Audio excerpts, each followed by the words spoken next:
Hello there, everybody, and welcome to a very no reason for free there special edition of the Talking City podcast, brought to you by the Manchester Evening News. My name is Dan Murphy, and wearing fittingly sky blue is Mr. Joe Bray. Joe, how's it going? Not too bad, thanks. I've had to close the window because it's so hot, but it's very noisy outside. So if you see me getting warmer and warmer, that is what's happening. But no, it's all positive from a City perspective at the moment, isn't it? Absolutely. I'm in the same boat. I am selflessly not putting on my fan for the sanctity of the audio, but I'm already regretting that decision. But I suppose someone who's actually feeling cool compared to the rest of us, as he's just been spending the other weekend over in Istanbul, is Mr. Simon Bajkowski. Simon, how are you? I am very tired, as the majority of City fans who are in Istanbul will be. Although, do you know what? It was hotter over here. Oh wow! Well, that's the one advantage we had over you then, I suppose. But yes, loads to talk about, loads to congratulate, celebrate, analyse, and go into details on. But where else to start? But of course, Saturday's Champions League final. Manchester City 1, Inter 0. Sa, you were there. You had all the experiences. So why don't we go to you first? It was a nervy game, an edgy game. I thought actually still quite an entertaining game, especially at the end. But in the end, even though it was, as I say, it was sort of heart in mouth moments towards the end of there, City got the job done. Yeah, how many times can we say in Europe that City have looked so good and played so good, and they've just gone out in cruel circumstances? Whereas this time they really didn't play well. Sort of watching the start, you think, oh, they're a bit nervous. Oh, this is a bit odd. Oh, we're not. This isn't the team we've seen this season.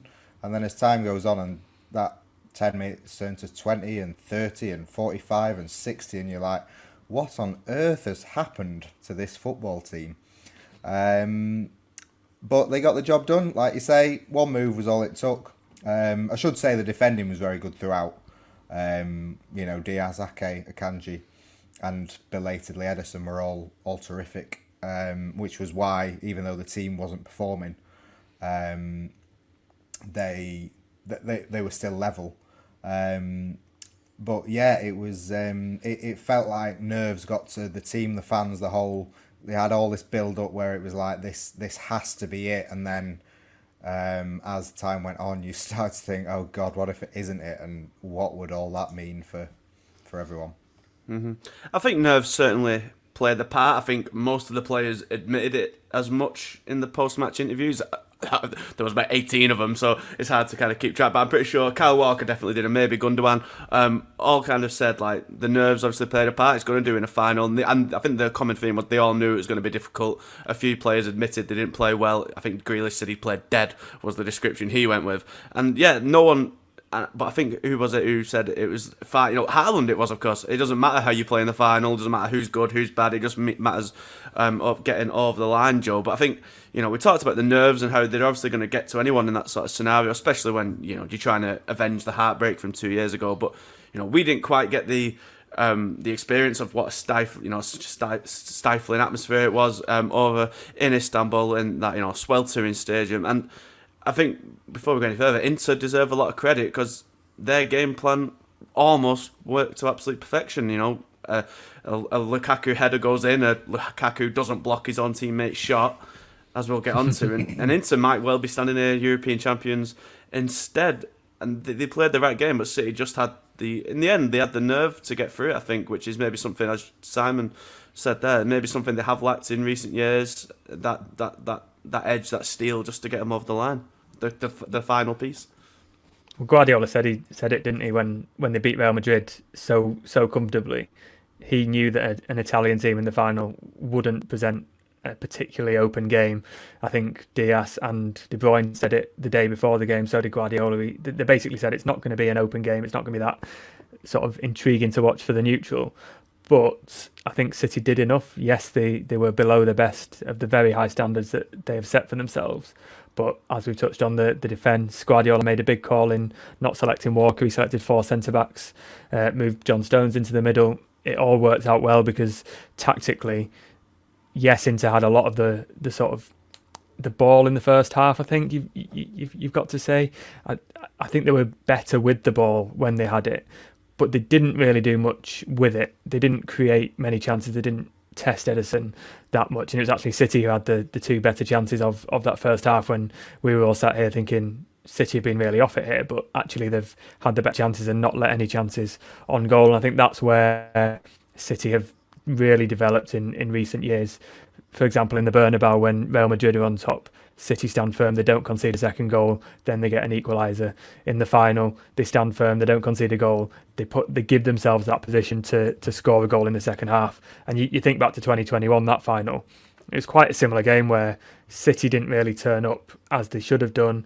The opposition were maybe a little bit limited, but did play well and played the occasion a little bit better. On that day, Chelsea got the goal, held out for the win. On this day, Inter didn't get the goal and City were then able to go and get it themselves. So I think that's just proof over the last couple of years of how City have really, in sort of mindset and in the quality of the defenders that they've got, they're just a better team. They can have all the attacking versatility and wonderful players in the world, but I think it was a bit of a proof of that cliche of defence wins your titles, because City have needed it over the last, especially in the FA Cup final as well. City weren't as good as they have been. I think a long season's caught up on them a little bit, but they've still got over the line and got two very big trophies, and now they're treble winners, and no one's going to remember how they played. They're just going to remember Ilkay Gundogan lifting that cup.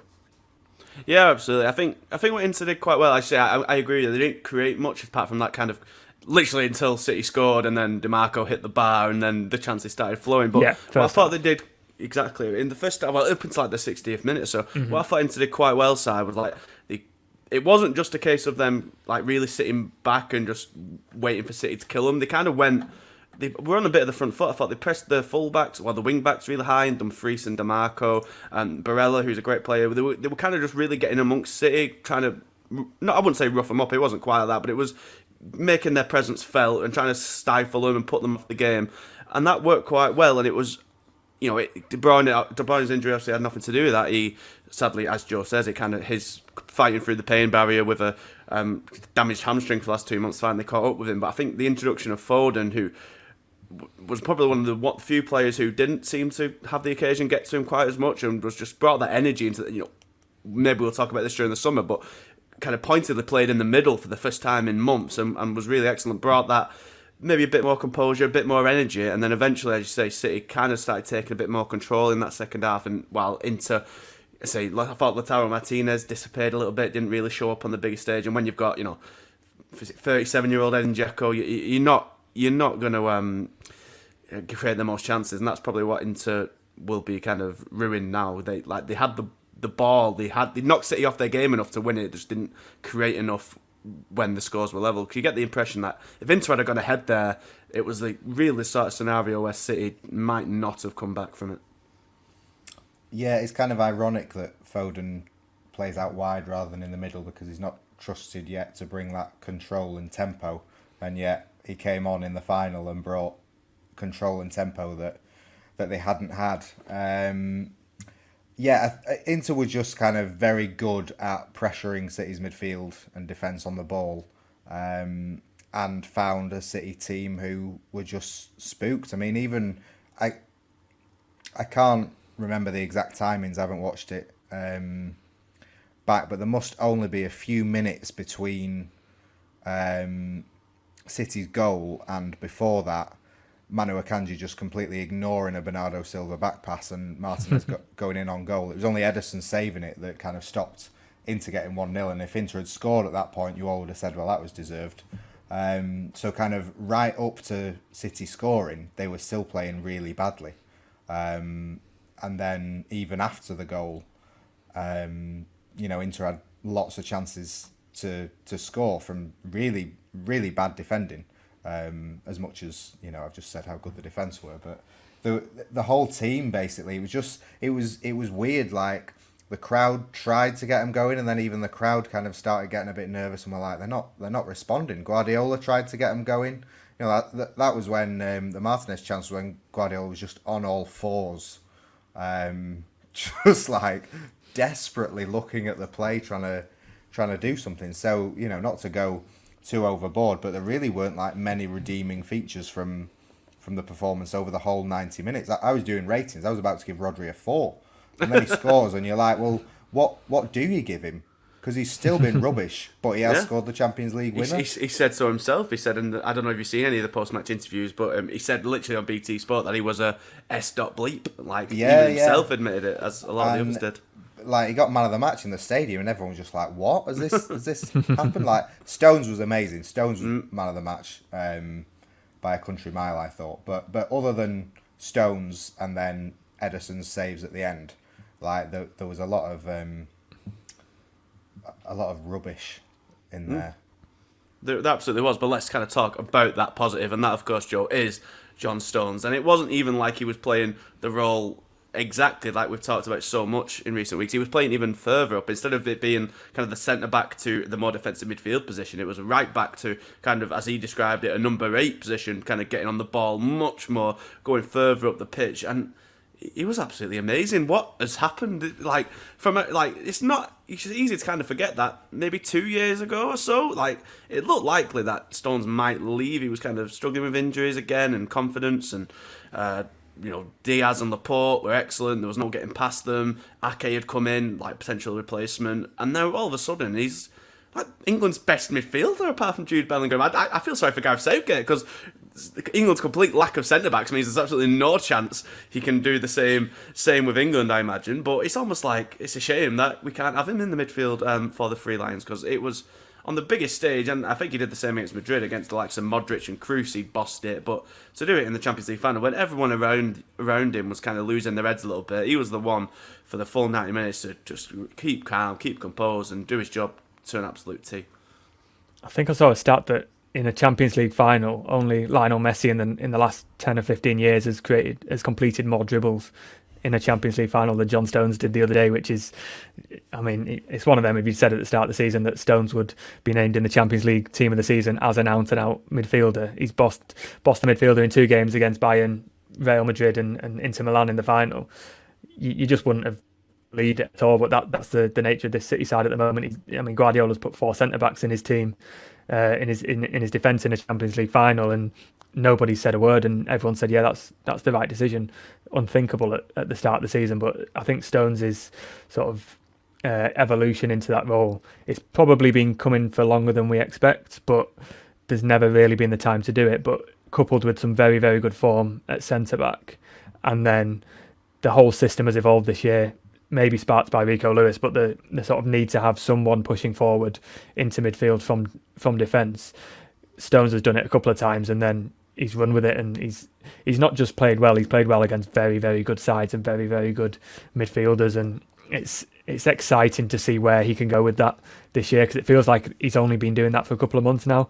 If he gets a whole season of doing that next season, it could completely transform City's midfield, and we don't know who's going to be in that City midfield, if there's going to be departures or anything like that, or incomings, but it looks like that's going to be Stones's future now, and especially with so many defenders also in the squad, it's remarkable, and I echo Si. I think he was man of the match. And just one more point on City's overall performance, it's refreshing, isn't it, from a City point of view, that they play badly and win. Most of the time when City aren't at it, they slip up and allow shots on goal and lose, especially in the Champions League. But they've done it this year. They've held firm, and they're not going to complain at all that they've played badly and got away with it and won the trophy. Yeah, it's the cliched sign of champions, and there aren't bigger champions on the planet right now than City. But Si, like, how much did it really feels like Stones' his kind of role was the changing point in City's season almost. As Joe says, Lewis tried it, Bernardo tried it, but while those players did all right themselves, kind of individually, it never seemed to really click. The kind of new system Pep was going for, until Stones took up the mantle himself. And since I don't know exactly the first game that happened, but it feels from the top of my head, it does feel kind of like when City's big winning run started in mid-February. And how much did his kind of tactic of putting him at right back this time against Inter work, given Inter played with 2 strikers? It's been a way to deal damage to City in the past. Brentford famously this past season, 2 strikers beat City twice. I know the last game of the season didn't count for much, but 2 strikers has posed a problem for City in the past, and it was the one change the one unexpected change Guardiola made was that Stones to right back ploy, but it did eventually pay off, even if City were at the races for the most of the match. Yeah, I think if he's kind of going to be moving forward, it's always more comfortable to go forward from fullback than centre back. I know Stones is a centre back, but if you're organising a defence, you would rather have the middle as solid rather than your wings. And obviously, with interplaying two strikers, you sort of needed two centre backs to cover those strikers. But I genuinely think you could have just kind of started Stones at goalkeeper, and he still would have covered every blade of the grass. It's quite alarming to me when I watch John Stones, because I think I don't know how to describe what he's doing, and it's like, do you need to have sort of played the game to realise that? But no, it's like nobody can quite put the finger on what he's doing. They just know it's like beyond all levels of kind of what we've seen before of what should be happening. And this is a player that remains a really good defender, but has been a very good defender for years. There shouldn't be anything new that we're seeing. And yet in these last few months, he's just decided to, like Joe said, best a Bayern midfield, best a Real midfield, probably one of the best midfields in the world, and then, be the best.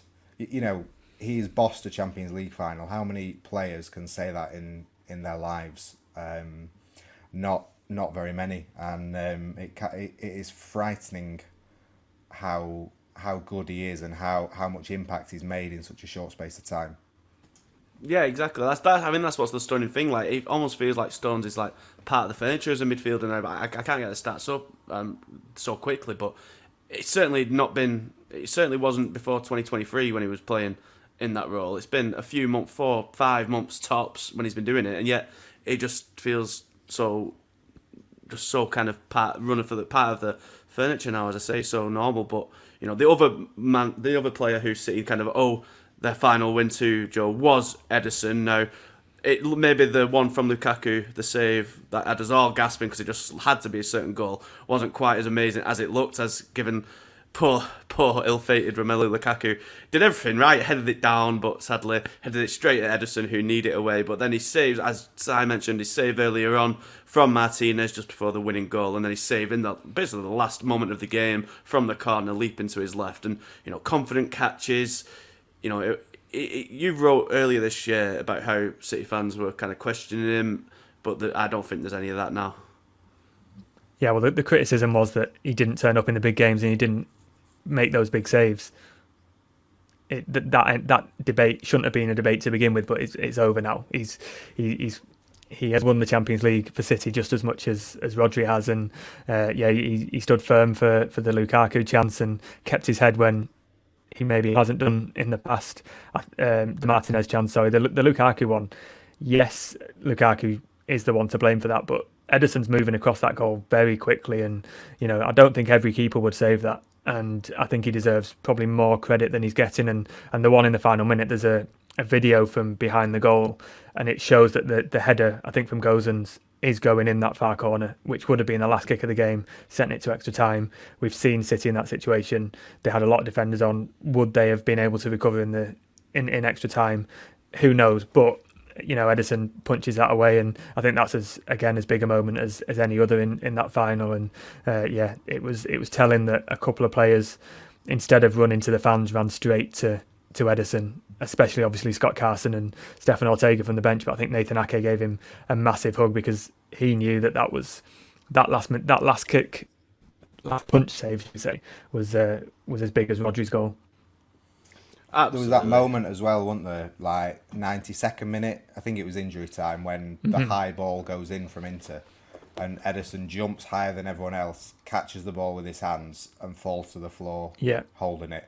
And you're like, that is like goalkeeping 101 that every fan and teammate wants to see. The goalkeeper coming for a ball, commanding the box. So far out as well. Yeah, that was even more impressive. And then, he's got it under control. He can take as long as he wants to settle everyone and get the game going again. And, those are things that Ederson, as much as I think he got a lot of unfair criticism, those are the things that he maybe wasn't doing before. But to do it in the biggest game of his and the club's lifetime is the mark of a phenomenal goalkeeper. Did you think it was in, the Lukaku header? Do you know what? It's all a blur. It's such a yeah. It was one of those. I think Joe kind of summed it up, or you both have. It's one of those where it's like, what a save, and then you look at it and you go, oh, it actually is kind of straight at him, and then you go, do you know what? His legs could have gone anywhere. It could have gone through his legs. It could have hit one and cannoned in. Like, his leg has to be exactly there, and maybe there's a bit of luck involved, but his technique and his decision making has got him to that point, so he deserves that look. And also, phenomenal header from Ruben Diaz to knock it behind, because that could have gone anywhere as well. Yeah, I always think that if you think a goal is going in and it doesn't, and the keeper has had anything to do with that, then regardless of the actual kind of technicalities of the save, it still goes down as a pretty good one in my book. And speaking of goalkeepers, we'd be remiss if we didn't give a shout out to Scott Carson, who we asked this question in the preview podcast some weeks ago of would it be the longest gap between Champions League wins, and actually no, he is tied with Paolo Maldini and Alessandro Costacurta of AC Milan, who both of them won the Champions League or the European Cup at the time in 1989 first, and then in 2007, where Scott Carson won it in 2005 and in 2023, sitting on the exact same bench in the exact same stadium in the exact same city on each occasion. So what a life that man is having, and we can only applaud and be very jealous of that fact. And now we shall move on from...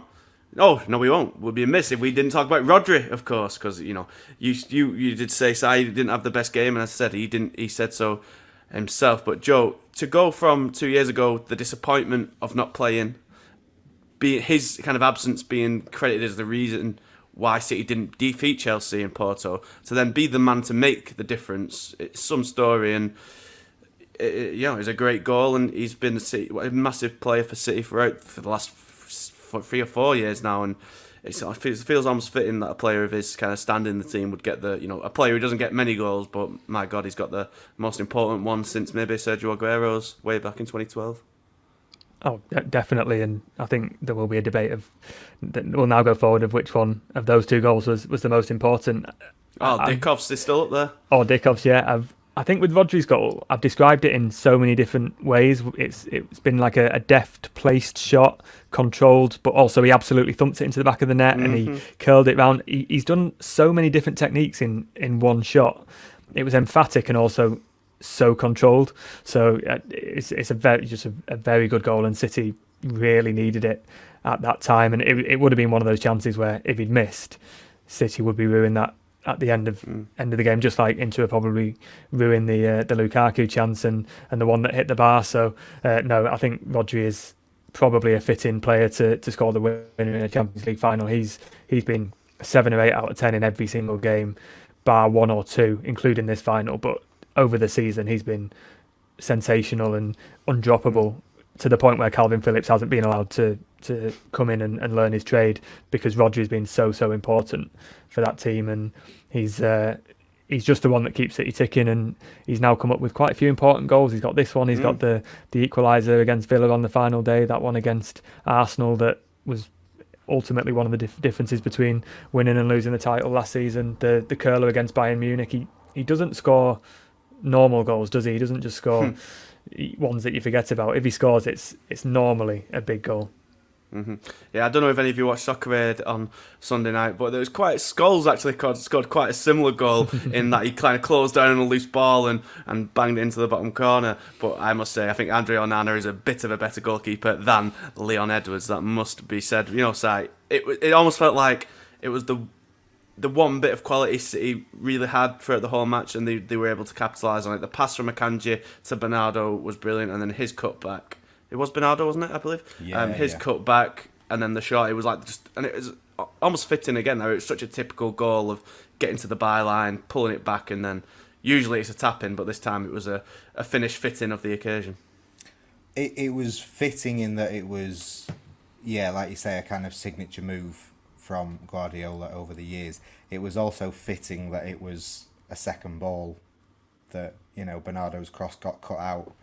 Who's on the second ball? It's Rodri. You know, when Guardiola came to England and won his first 10 matches and everything looked rosy, things started to fall apart, and they got battered at Leicester, and he got asked what he didn't tackle anyone. He said, what is tackles? And everyone thought he was a buffoon who'd never make it in England. And he didn't care about tackles, but what he did care about, what he had underestimated, was the importance of second balls in English football. And ever since then, City have worked tirelessly to get the second balls. How did they score against United in 12 seconds in the FA Cup final? Second balls. So, that is... It is quality players taking their moments, but it is also years and years on the training ground, all paying off in the best way possible. Absolutely. Well, we'll leave part one for a close there, and we're back in just a moment to discuss, of course, the treble of all things. So don't go anywhere.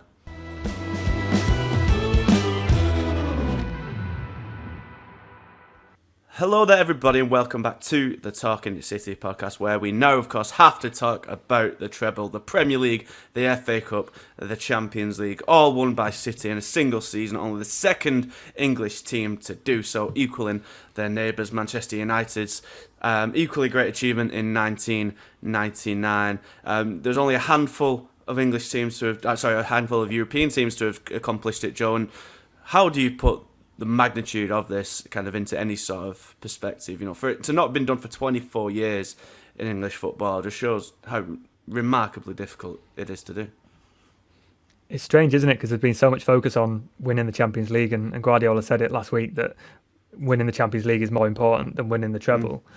And I think fans are sort of thinking, oh my God, we've won the European Cup, and then suddenly they're like, hang on, we've won the treble as well. And I think last week there was maybe a bit of subdued celebrations against United because they knew there was another final to come. And if City had lost in Istanbul, yes, you've done very, very well to win the treble, but there's still that sort of negative end to the season. And I think that the celebrations are just relief, and just City and their fans have worked towards this for so long. So to win the Champions League and win the treble in the same season, they're on par with any club side that have played in England and Europe now, and that's what they've needed. And I think they are one of the best teams to ever play football. I would argue that City have been better under Guardiola, but they've got everything this season. They've got that defence, they've got that the sort of game management and the streetwise way of seeing out games, and that's what's been the difference this year.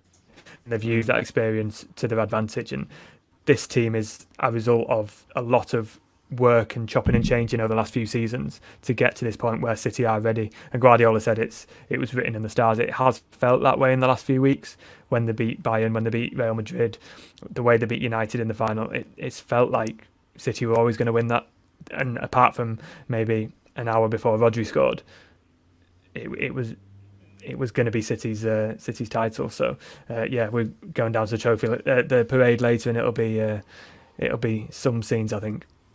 Mm-hmm. Yeah, absolutely. I mean, Si, we were kind of talking about this on Saturday, and we had a bit of a disagreement. I wrote something basically saying City, just with their trajectory, and how great they are, we're always inevitably one day going to win the Champions League. But you disagreed with that, kind of saying, look at how they've conspired to throw it away so many times in the past, even before Guardiola was in charge. So, did it ever feel... This was obviously City's kind of white whale, the one they always wanted to win, and, kind of disregarding the treble itself just for a second, how massive is it for City to finally get this, the elusive trophy they've wanted for so long?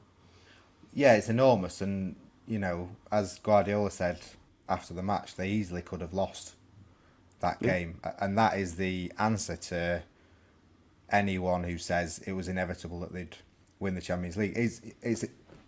I find it reductive when anyone says it was inevitable, because unless if I'm saying, oh right, well, Man City will win the Champions League in the next 100 years, then I'll be dead by the time anyone works it out. But I don't think anyone was saying at the start of the season, maybe they can point out the articles or the clips or whatever, Man City are going to win the treble.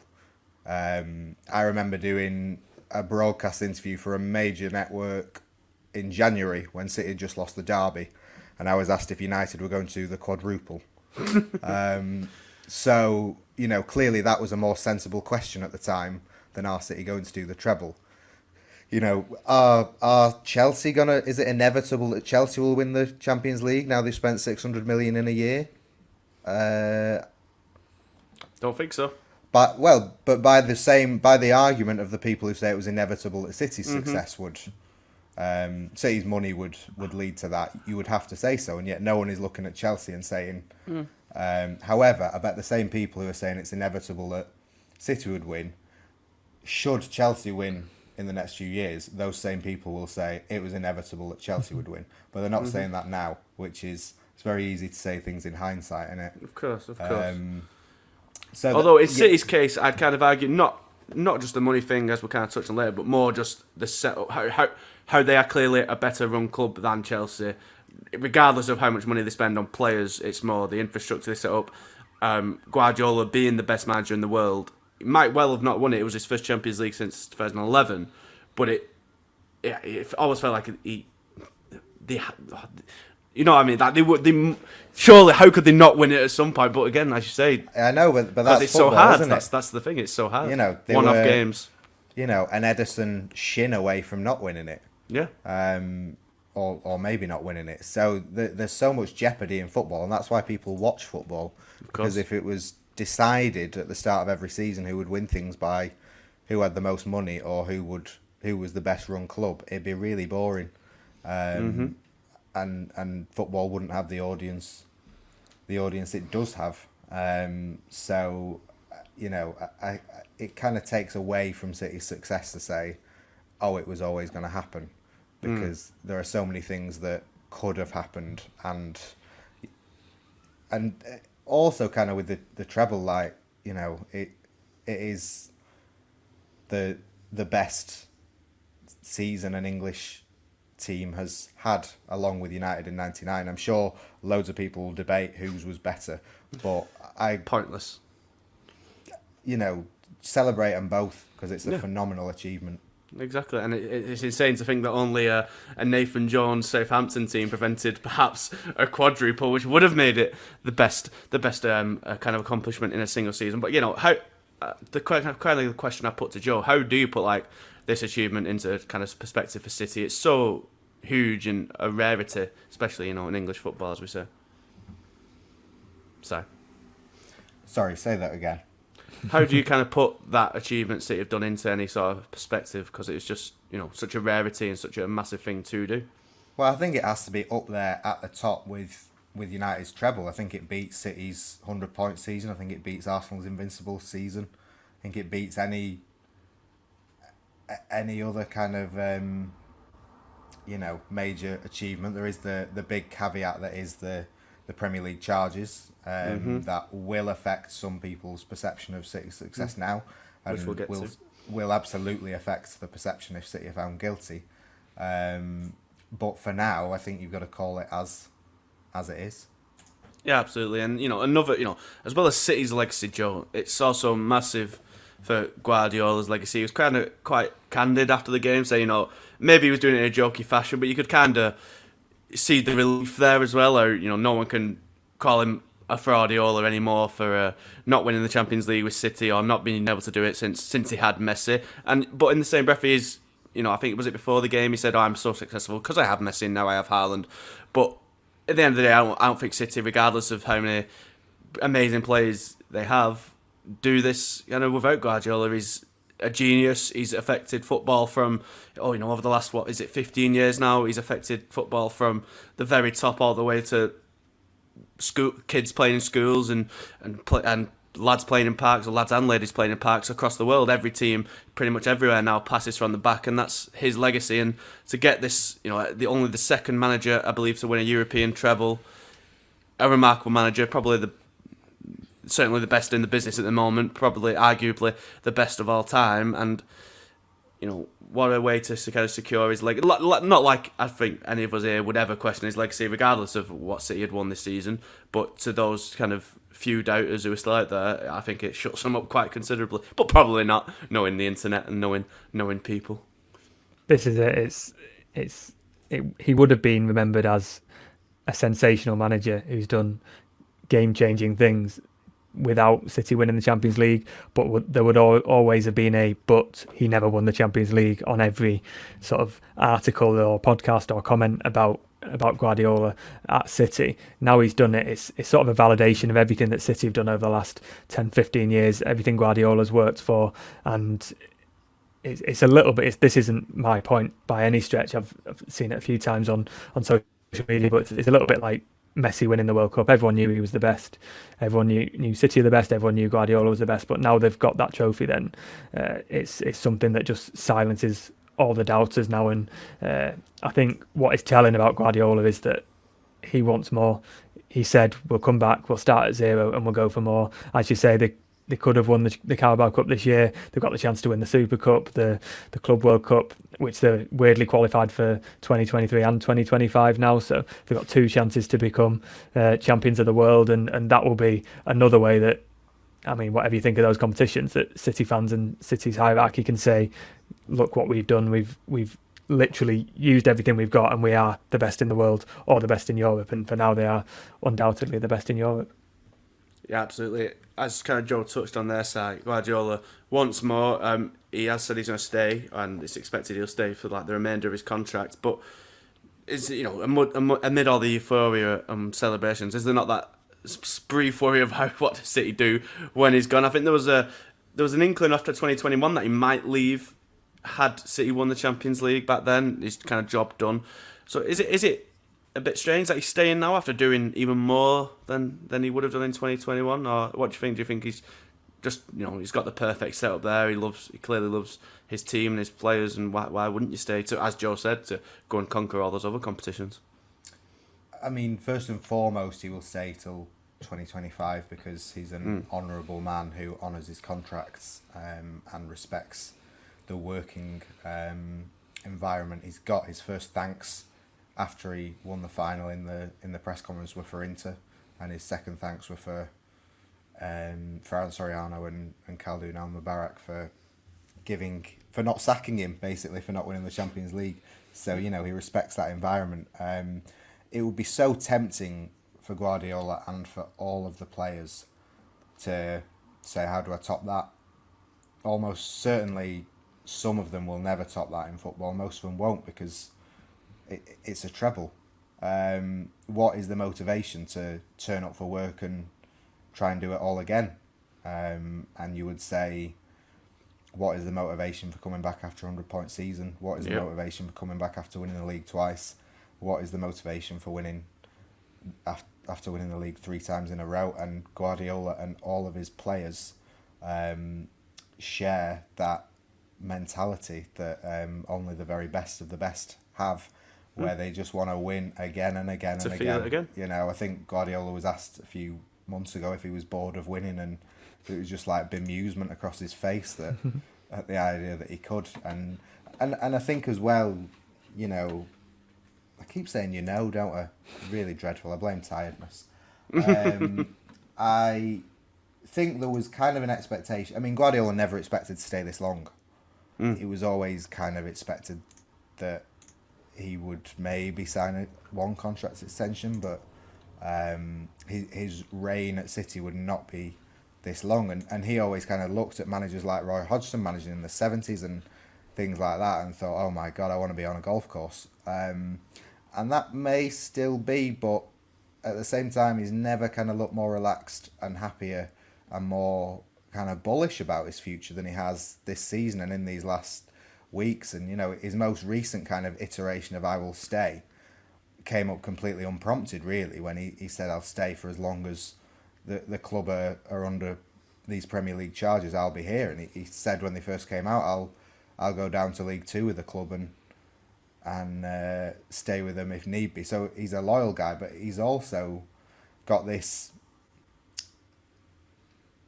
relentless kind of ambition. He can never be satisfied at winning. He always wants the next one, and so do the players. So that's why it will be horrendous for whoever replaces him, and it will be horrendous for the club trying to replace him, because you can't. But enjoy him while he's here, and he's here for at least another 2 years. Absolutely. I mean, I think the motivation is to feel like that again, isn't it? To have those wins, to have that euphoric high. I mean, I think Haaland said not an hour after the trophy lifter with BT Sports, saying that when this settles, I'll just know I want to do this again. And the smile, the terrifying smile crept over his face that every manager of every other Premier League team, well, every other team in Europe must have been quaking in the boots. You know, Joe, we haven't kind of spoke much about Haaland because maybe it's a topic for the summer, or he's not scored much in these last few games, but there's no need for such negativity right now. But that was some ominous warning for those watching, and I've just had a little look at what United did the year after their treble, and United actually won the league and didn't come close in the other cup tournaments, but still managed to win the Premier League. So there's no kind of precedent or anything like that for falling away, and you just feel like this is City are only gonna get stronger. We don't know what's going to happen in the summer. There might be some high profile departures and more chopping and changing needed, but it just feels like Haaland's 22, Alvarez is 23, 24, Foden's 22.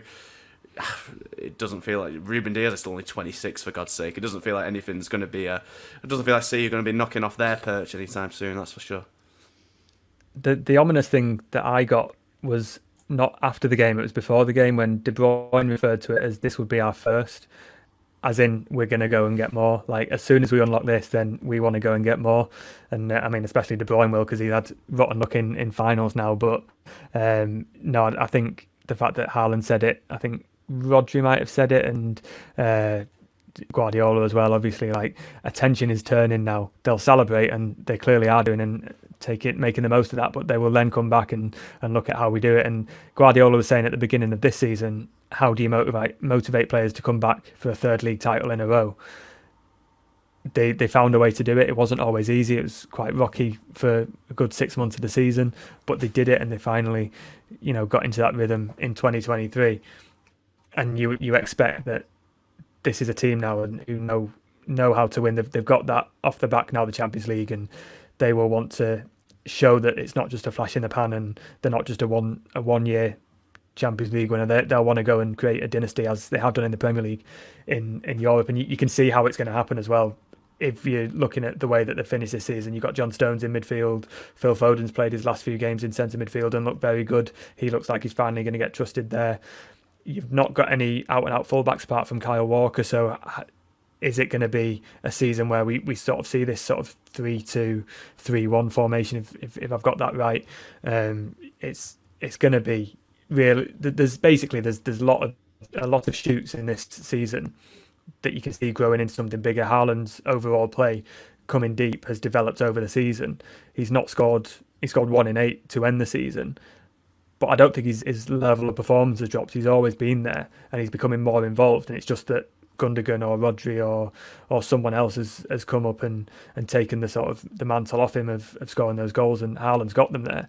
So there's clearly room for Haaland to improve. The team can improve around him. That experiment with defenders moving into midfield, John Stones, it's not like there's an end to this story, as I think the commentator suggested on BT Sport. This team can continue evolving and continue beating teams in the Premier League and in Europe.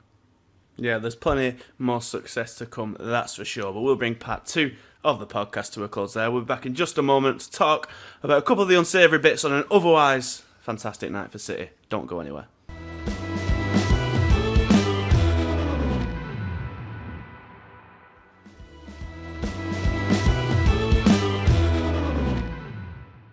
Hello everybody and welcome back to the Talking City podcast. Though I asked you not to go anywhere, Joe has had to go somewhere. He's heading off to City's celebratory parade, so he'll be getting involved in all the party and having and celebrations, no doubt, and we'll of course have coverage of that on manchestereveningnews.co.uk, even though it probably has already happened by the time you're listening to this. But Simon is still with me. Si, despite it was a great end for City, euphoric night, a night that will live on memory eternal, but it was by far not the best night for those travelling City fans in terms of actually getting to and from the Ataturk Stadium on the outskirts of Istanbul. We was having reports, live tweets in as the game was kind of the build up to the game and afterwards, and more reports have kind of come out and testimonies have come out in the aftermath. There was kind of details of the kind of terrible organisation around the event. This just a year on from the kind of the near disaster we saw in Paris during last year's final between Liverpool and Real Madrid, which of course ended up with the fans who attended that getting reimbursed. There was kind of gridlock traffic, fans on buses for 2 hours or more without water or toilets, a lack of toilet facilities around the stadium in the fan park, hardly any concessions stands for the 20,000 people in the stadium. I believe it was the Independent that reported there was 2 concessions with 6 on each and only 4 working card machines at an event sponsored by MasterCard. And then there was similar troubles for fans getting home from the ground afterwards due to gridlock traffic. We've all seen the images and videos of fans, some even in wheelchairs having to walk along a packed motorway, and others have reported having to kind of climb over wasteland and walls and open sewers to get to the ground. It's some pilgrimage, it's some trek, and I'm very glad I'm not a City fan and had to experience that, even if it did end all well. It seems absolutely mad. You were there, of course, and I remember, if I do recall correctly, there was similar stories of this happening in 2005 when Liverpool played there. So the fact that this stadium, which clearly doesn't seem fit for purpose, got such a massive event. And let's not forget, this is 2 years. It was originally meant to be happened in the 2020 final, wasn't it? It got postponed twice due to COVID. So it's not like this has been sprung upon them that they haven't had time to prepare the ground properly for having so many people go. And it's just, Istanbul, from what I've heard from you and what I've seen from a lot of the City fans loving it over there, seems like an absolutely amazing city. I'd love to go. But it doesn't seem like a great place for the event. You were there, of course. What was your kind of paint a picture for us? What was it like yourself getting there? And from fans? I was looking for my ivory tower in the press box. But no, I mean, firstly, Istanbul is a fantastic city. It's brilliant, and you can have a great time there without kind of leaving one street. But at the same time, you can never cover every street because it's so big. I was on like one half of the city that is split in two by the river. Never saw the river, never saw the other part of the city. Still saw some fantastic and amazing things. Which suggested that I was on the right side to be. But there's was that Europe side or Asia side? I was on the Asian side. Yeah, okay. We were close to the square that had been designated for Inter fans, but there were so many City fans staying around there. It was just kind of you couldn't walk out your hotel door without hearing someone singing John Stones, basically. Loads going on. The stadium is a fantastic stadium. Certainly fit for purpose. It looks great. It's similar to lots of other stadiums in terms of kind of working environment and everything like that. It's just how to get there and how to get out of there. Istanbul is a chaotic city at the best of times and takes ages to get from one place to another. And there needed to be a better way to get everyone from one end to the other. It's kind of busy at the best of times without adding another 100,000 people all going to and from the same place. And, in terms of the journalists who were working there, I know there were 3 of us who all set off at slightly similar times, and it took me an hour to get there. It took someone else 2 hours to get there. It took someone else 3 hours to get there. So you couldn't plan for how long it would take you, and there were plenty of City fans who kind of arrived early and in good time to the fan park, and there were buses constantly coming into the fan park, but it just took so long, and there was a shortage of buses, and you don't want to be on a bus for 2-3 hours. It was just the infrastructure wasn't there when it should have been, and the organisation wasn't there. Because if I keep saying fans should have been more at the forefront of the picture.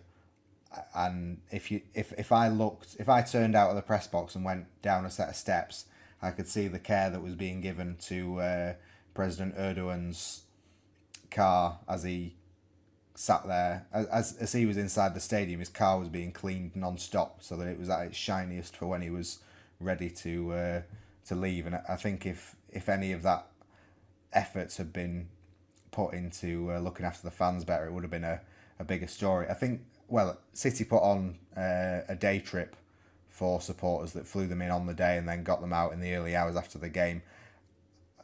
They had to delay the departure of the flight going back, I think, because the bus getting to the airport, we were waiting for taxis at 2:30, 3 in the morning, and there were loads around the stadium, but you'd order one on like official apps, and they would message and say, and you would order one on official apps with a price, say, that was maybe like 15 quid, and they'd message before they arrived and said €300.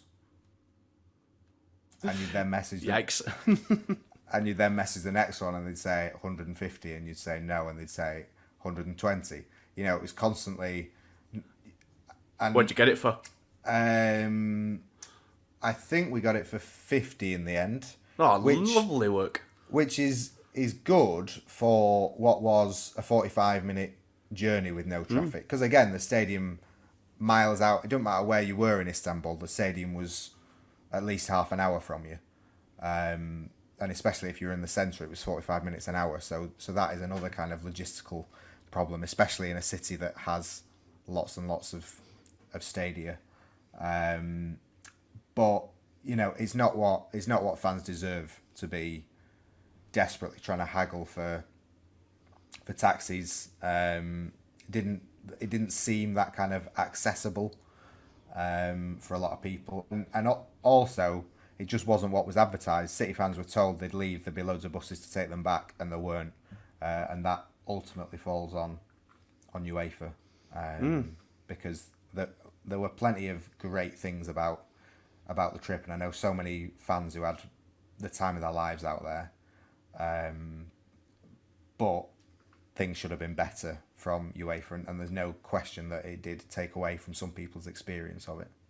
I think it's like kind of a concerning thing, because I think if you look at UEFA's last three big finals now, the last two Champions League finals, and of course the final of Euro 2020, which was obviously in the summer of 2021, all three of equally different kind of scenarios for all of them, but all of them have verged on the kind of precipice of disaster, and I think many could argue that the Italy final was a disaster of some proportions, but I think they're very lucky in each case that no one was seriously hurt or even kind of killed in the case of last year's in Paris. It seems like, I don't know what's kind of happened, obviously, but it seems like that their ability to host these massive events has really struggled in the last few years. And I know, as a Bolton fan, I am in no danger of ever going to a Champions League final, so that's not much to worry about in that respect. But if I was a fan of City, of Liverpool, of any team, I'd honestly, you'd want to go no matter what. You'd pay over hell and high water to get there. You'd pay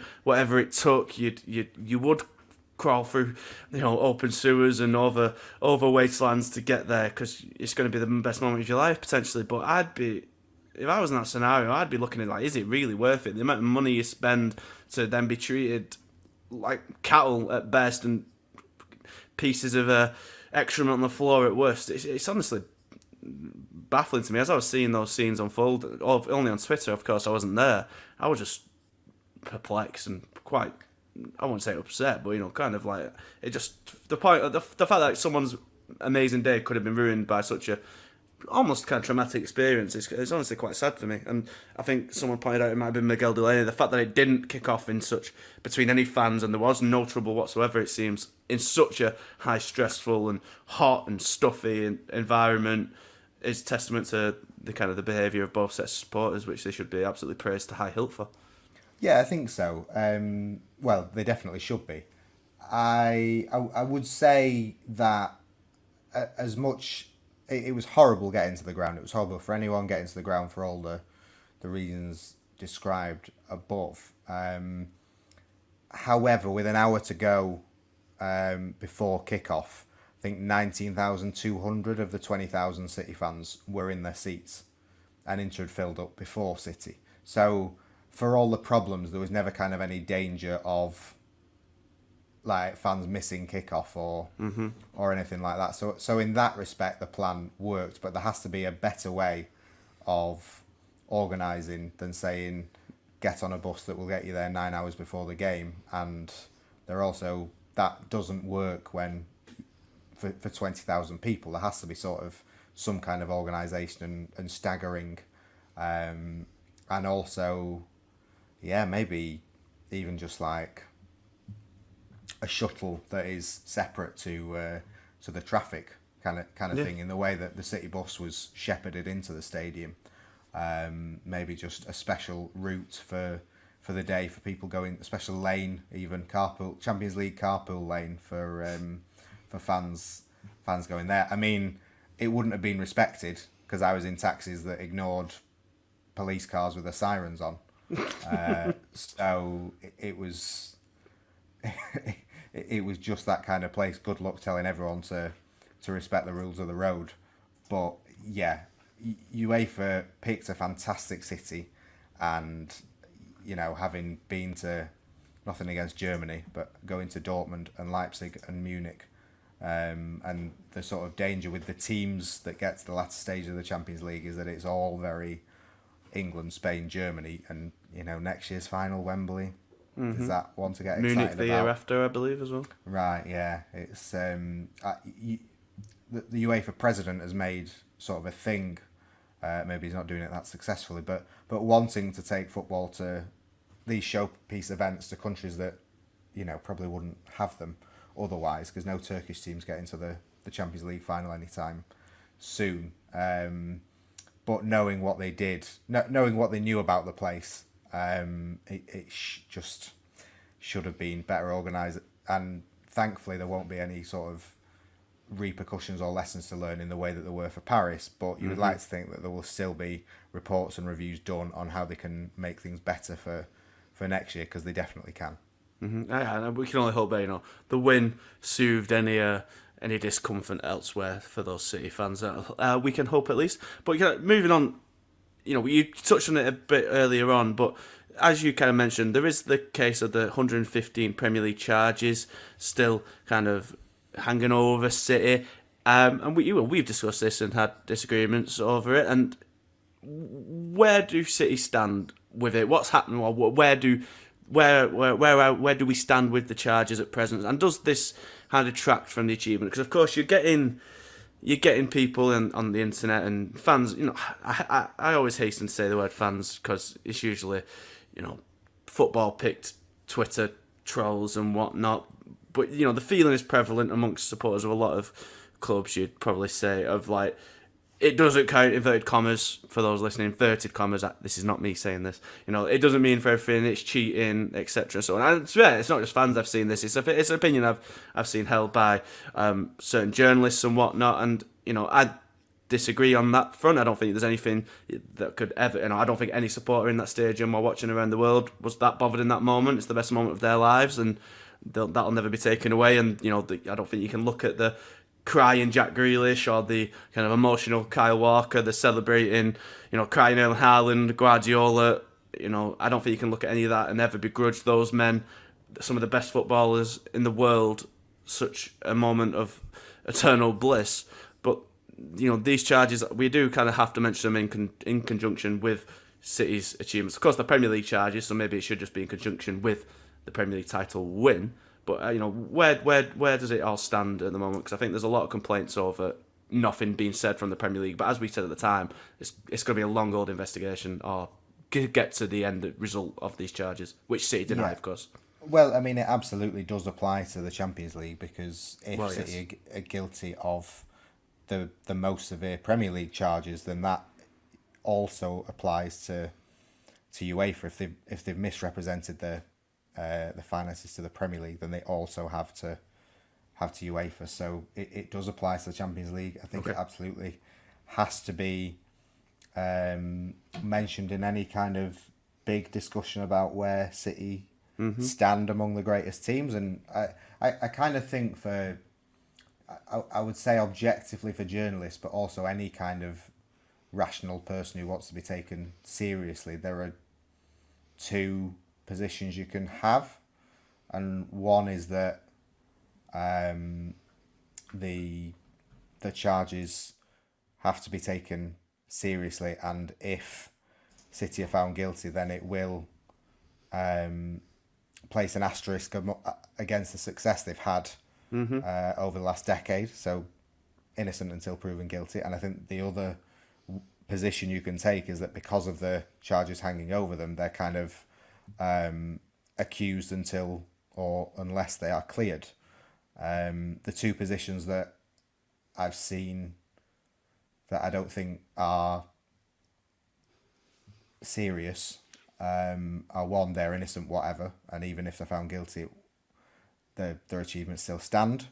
And the other one, which I've seen far more of, is they're guilty whatever, and even if they're found not guilty, their achievements will still be stained.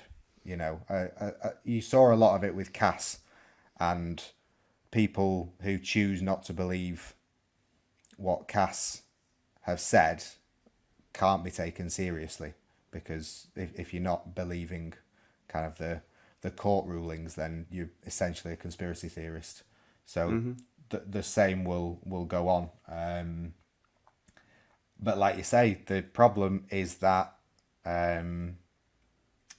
it's not going to happen, and we're not going to hear anything about it for a long, long time, and it will go ahead in private until a few years' time when it's finally resolved. And in that way, there's no kind of good resolution to it, because it'll just sit there, and people have already all made their own minds up anyway. So there'll be very little change when a decision is finally made. But what a decision won't change is what happens until then. And until then, like you say, very real memories are being made. And Jack Grealish and the whole City team and Pep Guardiola will never forget winning the Premier League and their first Champions League and the treble. And those City fans in Istanbul who have had, you know, a week that they will remember for the rest of their lives. Even if City are found guilty of those charges, you'll never be able to take away those memories from them, even if they all have to accept that the achievements of the team may be called into question. You can't ask them to unlive the very real thing that they've lived. Yeah, absolutely. I think it's a difficult thing to kind of talk about because it's such in flux. We don't know, because things like this take so long. Yeah, you know, it's probably easier in a podcast than the written word. Well, strangely enough. When were the UEFA charges first done? That was 2020. 2020, yeah. Yeah, Which and felt they didn't like get it, results. it felt like it was about 4 years between getting Yes. results, but it was only about 4 months. So It was February to June. Right, okay. And I remember Valentine's Day, your Yeah, lucky lady yeah. got a treat that night. Oh, when you got called back into the office to deal with that with me, that was not a fun night. But this sort of stuff takes time, and until then, we have no really firm footing what to do. But I think it's still important to mention it, because you look at BT Sport, it never once was mentioned in over nearly 6 hours of coverage, I believe, maybe even more than that. And Yeah. I think it's important to put it into the context of what City done. Like, this isn't to say City fans have any control of what City's owners may or may not have done, and that they aren't allowed to celebrate it, because of course you bloody No, can. and the same But for it the needs players. to be mentioned. Like, Yeah, exactly. No one's asking Jack Grealish not to celebrate because the 100 million paid to sign He's him not doing may or anything may wrong. not. Yeah, exactly. Yeah, you're talking about a lot of people all who are, and while we're at it, like it's been embarrassing to see sort of people say, "Oh, look at City not celebrating properly," or the That's fans. such a- yeah. It's like just people who have no brain cells or acting in bad faith, but it's just Yes. tiresome. But everyone I've seen and I know has had a hell of a time, and when these charges will hang over them, and we have to talk about them at some points. And if you're talking about City in their place and their achievements, then they have to be discussed. But the approach I've taken is that it doesn't. The charges don't determine whether Bernardo Silva passes the ball to Rodri or not, and whether the fans and the players can celebrate. So, I hope that people will accept and like the way that we are going about it. But it's like I say, there's no kind of perfect position. No, and I think I'd like to think we've done it quite fairly. And the only thing we can hope for is that they're resolved one way or the other as soon as possible, so we can kind of speak on some more firm footing. But it's going to be some time True, for that. but what I would say as well, like I remember asking Pep at the time, and he was like, "Oh no, it takes as long as it wants." And then they won the Premier League, and everyone said, "Yeah, but what about these charges?" And he was like, "No, it needs to be resolved now." Like, Yeah, I remember as much as it would be, everyone wants them resolved as soon as possible. Like it needs to be done properly, and the accusations are so strong and so heavy that if City were to be found guilty, then it would be like chuck them out the league. So you just can't rush the process. Like everyone needs to be given time to get a fair defence together, and there's a contradiction in what Guardiola said if you look at it one way, but if you look at it the other way, Guardiola's coming at it from not necessarily the position of the club, it's just his personal view. But we would all like it done quickly, but more than anything we want it done properly, so that nobody can question the outcome, or the only people questioning the outcome are the conspiracy theorists on either side. Absolutely. Well, to end, we have run quite long, but we've had a lot to talk about. So, Si, quickly, you went to a Champions League final. Very fortunate to do so, I'm sure you'd agree. Why don't you just give us a bit of what it was like to be there for those like me and maybe some people listening. I know, of course, mate of mine, but it was the first trophy lift he has ever missed as a City fan because he just couldn't get a flight cheap enough and had to sell his ticket. He was heartbroken to have done so, but to be there on what was a special night, whatever team would have been playing would have been a special night. What was it like? Give us some details, some nice uplifting details to finish this little podcast. Yeah, I don't want to kind of discount any sections of the fan base at all, and I totally get that City are a growing club, and we'll get more big around the world after this win. But it was kind of refreshingly nice to see so many City fans there who have kind of clocked up the points and been supporting them for so long and been down in the third division with them, and not to like turn it into a myth or anything, but like everyone there has really experienced the lows of supporting City, and the lows of supporting City will still be higher than other clubs, as we both know, but the lows of supporting City will still be a lot lower than kind of other teams have gone through. And when I'm talking about living experiences, it's those fans who have those memories in their heads about what it was like to support them through the thinnest of times. Anywhere you went, it felt like days before the match, it felt like City fans were just so happy and privileged to be there, and they knew they were in a fantastic city and with their mates, and that's what it's all about. But it felt like everything was aligning for them, and like it kind of had to be that night. But like Saturday was the perfect time for them to do it, because it just felt as if they'd seen everything that had gone before, and this was the time to sort of step up and sort of crown what has been a few years of success. I was on the plane home and was chatting to two fans, and one of them just said, I can't believe it, from Gillingham to this. And it is like that. Like you cannot believe that your side has gone and won the Champions League. It is the dream of any fan, really. So it was really, really special, and loads of people had a special time out there. I know there were problems with getting to and from the stadium, but it was a real privilege to be there and to see the the scenes of the supporters who just had such a joyful time. It was like the absolute best of football, really.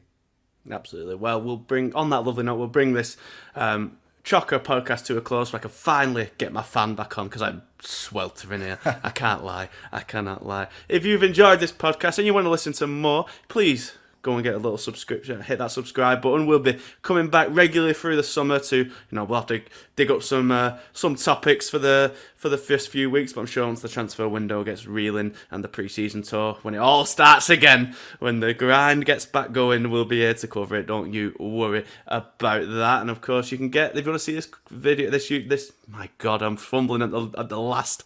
If you want to watch this podcast in living colour, of course, you can go over to our YouTube channel, manchestereveningnews.co.uk/Manchester City, where there's loads more great video content for you to enjoy, including, no doubt, from wherever this goes out, Monday's parade through the Manchester City centre of the treble victory. You can get us on Twitter at ManCityMen. Facebook page is Facebook.com. I'm so hot. You know where it is. Just search it. manchestereveningnews.co.uk/Manchester City for all your news. Thanks a lot. See you later. Ta-ra. Bye.